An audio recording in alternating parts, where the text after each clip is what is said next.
everybody knows Sunburst, right? Yeah. Sunburst it's tricky.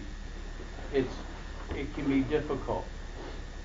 The line of sight is not always very easy, right? When you stand at the buttons at the pedestal, it's hard to see chairs as they load the passengers and start to go up.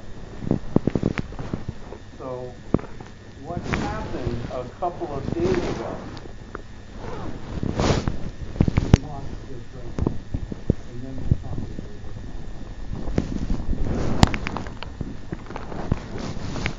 Go ahead a little bit.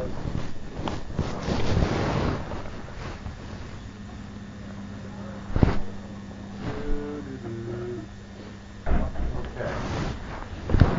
Now, this chair is getting on here.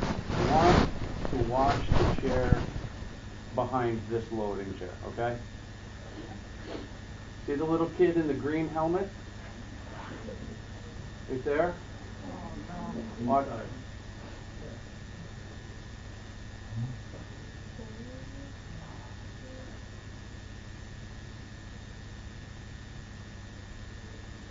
Okay. Now, this child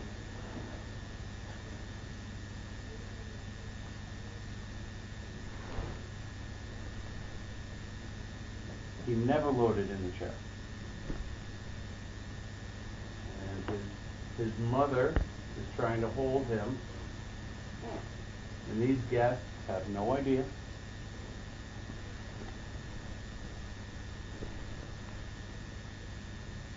Okay.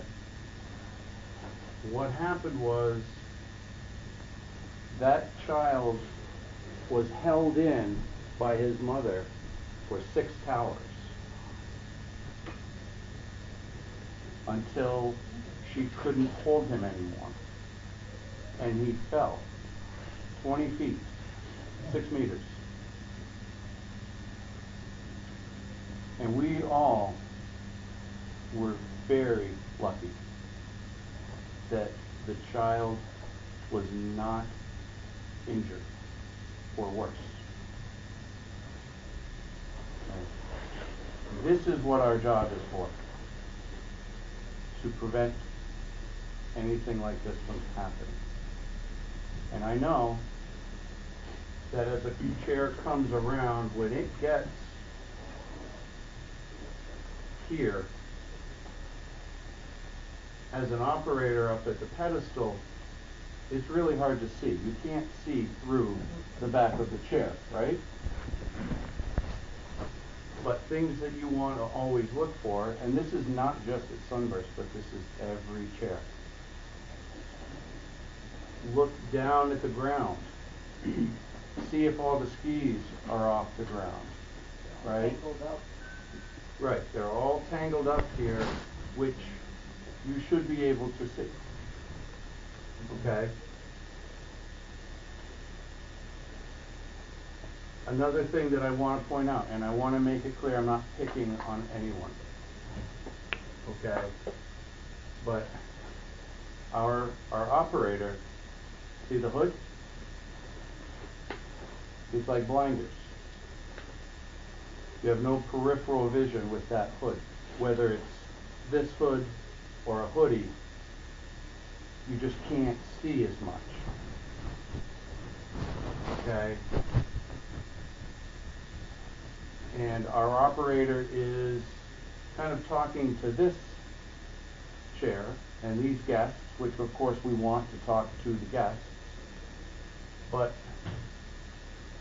hasn't been seeing up the line, right? You know, most of the lifts have a sign that says look up the line. That's what it means. Make sure everybody is in. Our other operator was back here behind the chair helping people get out of the loading gate. So this person is the last line of defense to ensure that those guests are all in the chair.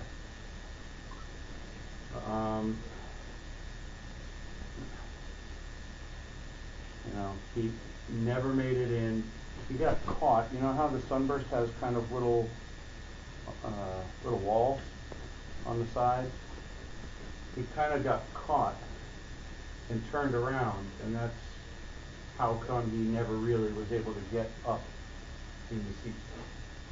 Of course, once it goes down, you can't get it in the Right. See, he's on the ground. Mom's trying to hold him in. All right. 6 hours that mother was holding him until she had to let go. Now, I mean, imagine anything, right? These are worst case scenarios for us. This is why we take our job seriously.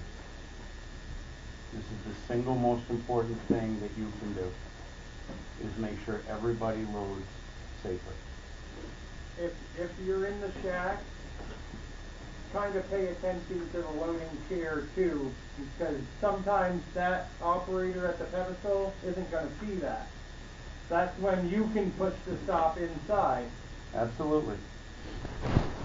Absolutely. That's why we always try to work in groups, so we have multiple sets of eyes. If there was like a camera facing that direction. Well, Isn't there a mirror on the shack? next to this camera, there's a mirror. So from the pedestal, you can look at the mirror and see what this camera sees. Okay, this is the most difficult lift, but every lift, every person, every time.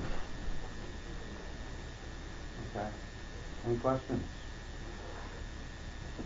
Everybody understands what we're talking about here. We're not bullshitting at all. All right. Thank you for taking the time to watch this, and I want you all just to think about these things all winter. Okay? Keep our people safe. Okay. You guys got anything else? I do. Okay. So I'm sure many know here I got hurt on Sunday because I was bumping a chair by myself. Yep. So that is a serious issue. It's a known hazard, and it repeatedly happens because the Vail corporate thinks they can save money that way. Federal and state law trump whatever Vail says. Yep. You know, for instance, there's multiple issues. First, there's physical injuries. You know, it's too much for one person to do that hour after hour after hour without rotating. I got hurt 2 years ago at the very same lift. You took over the button, which was good because that was a circus. You could not even move. I had to run on slow for about 10 minutes. So going further, there's a lot of issues here that I see. First off, the ANSI standards for lift operation basically specify that there should be an operator and an attendant at the load area. There's a little gray area where it says an operator can double as an attendant. However, operator is defined as someone who can do both normal and emergency procedures. I know mechanics have mentioned this a lot this summer and winter. None of us are trained to do emergency procedures on the lift. You know, I'm talking coupling the aux and evacuating the lift. Yep. We're not going to do that, the mechanics are. That means, according to that, by the letter of that, there has to be 2 people at the bottom of the lift. Yep.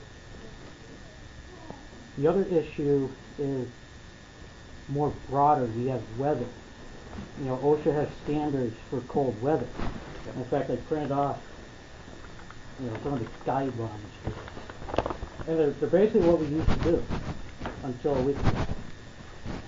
You know, employers should schedule heavy work during the warmer part of the day. Well, that's not always so practical. Assign workers to tasks in pairs, buddy systems so they can monitor each other. Reduce physical demands by rotating extra workers in and out. Workers can be allowed to interrupt their work if they're extremely uncomfortable. Employers should give workers frequent breaks in warm areas. Acclimatize new workers and those returning after time away from work. we have a lot of people here from South America. I don't think they've ever seen like 30 below zero temperatures down there. So, back to